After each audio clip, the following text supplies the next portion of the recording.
চব্বিশ ঘন্টাতে আমাদের পশ্চিমবঙ্গে সর্বত্রই শুষ্ক আবহাওয়া ছিল।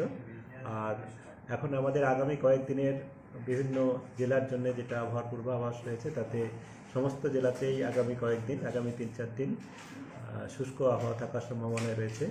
মূলত পরিষ্কার আকাশ থাকবে। সকালের দিকে কিছু কিছু জেলায় কয়েকটা জেলায় ঘন কুয়াশা হতে পারে, যেমন উত্তর দক্ষিণ দিনাজপুর, মালদা। বাকি জেলাতে 1-2 জায়গায় হালকা কুয়াশা হওয়ার সম্ভাবনা রয়েছে। কলকাতা তার পার্শ্ববর্তী অঞ্চলে মূলত পরিষ্কার আকাশই থাকবে, প্রধানত পরিষ্কার আকাশ। সকালের দিকে মিক্সড টাইপের ওয়েদার। আর ন্যূনতম টেম্পারেচার যেটা বা রাতের তাপমাত্রা বা সর্বনিম্ন তাপমাত্রা আগামীকাল 18 ডিগ্রির কাছাকাছি থাকার সম্ভাবনা রয়েছে। 18 থেকে 19-এর মাঝামাঝি থাকবে। আর আগামী কয়েকদিনে আর তাপমাত্রা তেমন ফল করার সম্ভাবনা নেই। আগামীকাল সকালবেলায় সামান্য একটু ফল করতে পারে, বাকি তারপরে আর ফল করার সম্ভাবনা নেই, একই রকম থাকার সম্ভাবনা রয়েছে। আগামী 3-4 দিনে পরিষ্কার আকাশ আর 18 থেকে 19 এর মাঝামাঝি তাপমাত্রা সকালের দিকে থাকবে। যেমন ওয়েদার চলছে এরকমই থাকবে।